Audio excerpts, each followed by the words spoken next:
Steve, you got any thoughts? Tonight is Pride Night. Got any thoughts on that? It's in some ways become a divisive issue of all things, but anyway. I love Pride Night. I love the vibe in this city. I think it's, it shouldn't be a divisive issue. I'm glad I live in the Bay. I'm glad we celebrate diversity, celebrate unity, and it'll be a good night for us tonight.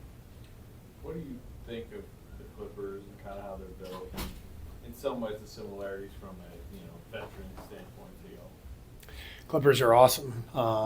They're a two-way monster. They play both ends. They got great size. They've got two guys who can get a shot anytime they want, get to the foul line. I thought they were one of the very best teams in the league last year, going into the playoffs, and happened to play one of the other best teams in the league in the first round. But it's a great team, and they've given us all we can handle the last couple of years. So we've got a good challenge ahead of us tonight. Hey, Steve, you talked last night about how well the young guys played, guys like Kuminga and Moody and Pajewski. I'm just wondering, with tonight being a back-to-back, how big is that as far as sort of preserving the minutes for guys like Steph and Jimmy and Draymond, and obviously Horford didn't play last night? Yeah, I mean, it was nice to not have anybody up more than 30 minutes, and hopefully that serves us well tonight. This will be our 5th game in 8 days to start the year, which is a pretty tough schedule. So I'm really proud of the guys for getting to this situation in the position we are, 3-1. Heading out on the road tomorrow, so this would be a great one to win. But I'm pleased with the approach and the way guys have handled themselves and the physical condition everybody's in. We're in a good place, knock on wood. Steve, 2 questions. One, kind of following up on that. You talked a lot about how you're managing minutes going back to back. What about a stretch like this? I think you're 10 of your next 12 on the road. And as you pointed out, you've been busy leading into that. How much do you sort of juggle minutes and be mindful of the cumulative effect of a couple weeks? I think depth is the name of the game in the NBA today. I think it's showing all around the league. You look at, we have all, you guys know this, we have so much data now, we don't know what to do with it, but one of the pieces of data that we have is the distance our players run, the speed at which they run. Compared to 20 years ago, it's dramatically different. So the stress on these guys' bodies, I think, is way more than what it was in the past. Everyone talks about the physicality of the past, and it's true. It was a more physical, low post type game. You throw it into the post and very little spacing. Everybody's bumping into each other. But I think if you'd ask any athlete, it's a lot easier to do that than to constantly sprint and press and play full court basketball. And a lot of hamstring injuries around the league so far early in the year. So I think we know, the league knows, every team knows that the stress that is being put on our players is just at a higher level than ever before. So teams are getting smart and using a lot of depth, playing 10, 11 guys, and we're going to do that too. The other question, not really related, but you've talked about Kuminga's rebounding, obviously his first 4 games, and he's talked about just being committed to that. What is it about? It's more than just his mindset and go get rebounds. I mean, what makes him, just the athleticism, the strength, what has allowed him to take this significant jump? Honestly, I think you said it in the beginning. I think it's just mindset. If there's no technique that's happening, that's been a shift. It's just a desire to go get the ball over and over again, and he's doing a phenomenal job of that. And it just changes our team. You can feel it. And then I thought last night he had several plays where, he could have taken a shot. Instead, he went dribble handoff with Steph, dive to the rim. He's dunking the ball. Like, that's the guy. So I could not be happier with JK's play, his approach, his communication with me, with his teammates. he's really off to a great start, and I'm happy for him, happy for us, because we're a much better team with him playing like this. James Harden has 60 career starts against Golden State, the most of any opponent. Who's that? James Harden. James. James Yeah. Harden. And you've coached a lot of those teams that against James. As you look at this period of time, have you seen an evolution in James's game? Have you seen any changes in what he's doing? Well, he's been brilliant for a long time. I think he has most underrated part of James's game is his brain at both ends. He's a really crafty defender. Teams want to pick on him, so they put him in pick and roll. He switches. All of a sudden, he's guarding a low post guy. He's got really quick hands. He gets his hands on a lot of balls. Steals, he gets a lot of steals. I think he's a much better defender than he's given credit for. And then at the offensive end, he just knows how to draw fouls. He's as good as anybody in the league at drawing contact and putting the defense in a really bad position.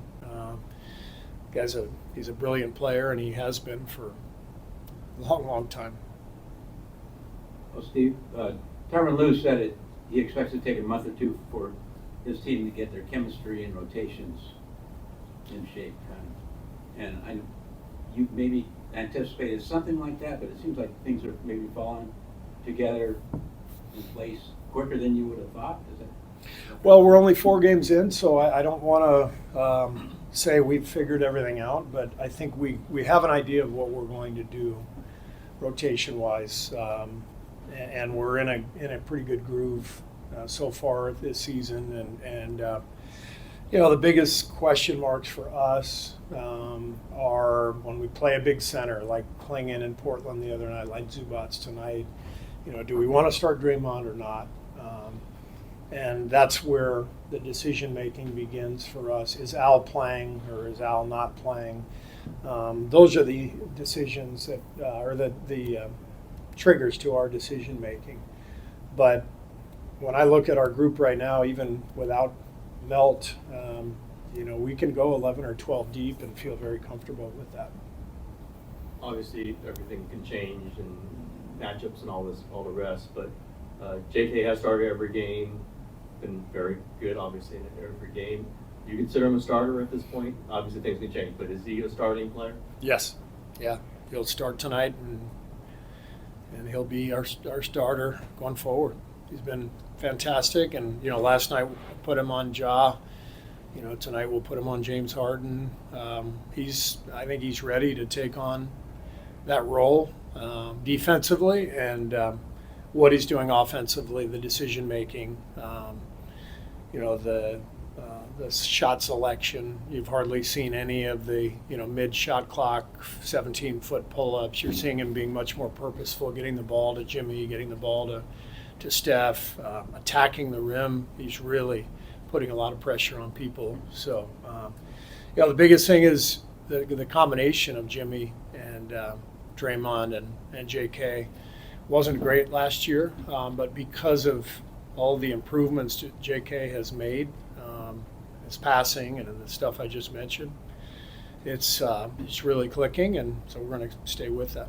And is a little part of this just maybe being able to combo his minutes with Steph a lot of the time because he's starting, so you're going to get 6 minutes, 6.5, 8, whatever minutes it's going to be with him and Steph. Yeah, that helps too. Just the pick and roll threat with him diving, and I think just having those guys together, but also having Jimmy and Draymond, just the IQ on the floor, with that starting group would help anybody. But the worry last year was just the lack of spacing, and of course the only time we got to try it was at the end of the year when we were rolling with Moses in the starting lineup, and JK, when he came back at the end of the year, was not the same guy he was before he got hurt. When he got hurt in January, he was playing at a really high level, and so the circumstances were really tough on him last year. This has been a clean slate, and he has taken advantage of the opportunity and then some. Al hasn't played since the Denver game. Yeah. Does that allow you to stretch him out a little bit tonight, or what kind of? Well, a little bit. I mean, I think in general, we want to keep, pretty consistent with the minutes. And it just, talking to Rick, if we can, keep him in that 22-minute range all year long. Because the biggest thing is come playoff time, is he fresh and ready? And if that's the case, there's never any back-to-backs, and, maybe we can bump his minutes up a little bit. But we want to try to be disciplined. I think in the Denver game he got up to 28 or something.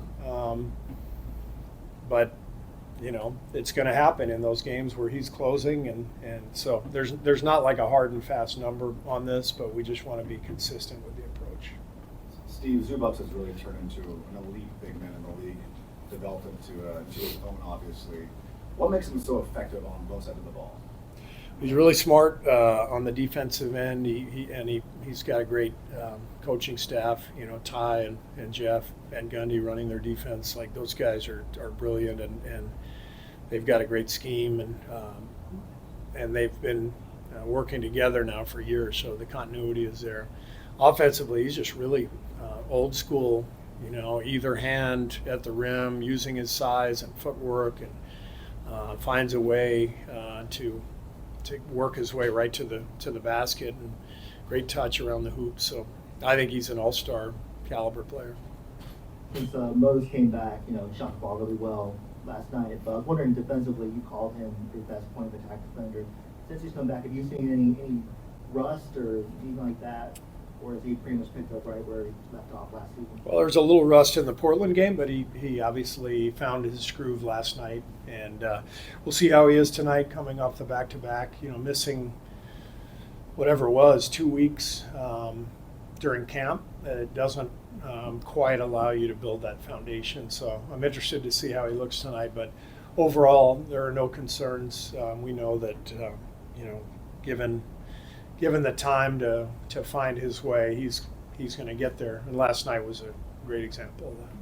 Last one, maybe. Steve, Santa Clara, since we're on the theme of college basketball with your shirt, but Santa Clara has a guard from Africa who, Thierry Darlin, and he played in the G League, for the G League Ignite 2 years ago, and now he's at Santa Clara. I mean, do you appreciate that collegiate structure for a lot of guys? I know everybody has a different path, but could that only benefit him as he makes that jump, especially being across the world? You know me, I'm all for more experience for guys before they come to the NBA. I think it can only help the reps. And I actually saw him play in Cairo in the summer of 22 in Basketball Without Borders, and a hell of a talent. Really talented guy, and I suppose I could get in some trouble because he's draft eligible, and I don't think I can say anything more than that, or I'm going to get fined, right, Raymond? Thank you. Yeah, I'm sorry. Yeah, that's all right. That's all right. Yeah, it just dawned on me too. Not a hell. Yeah, good kid. Good kid. Thank you. Right.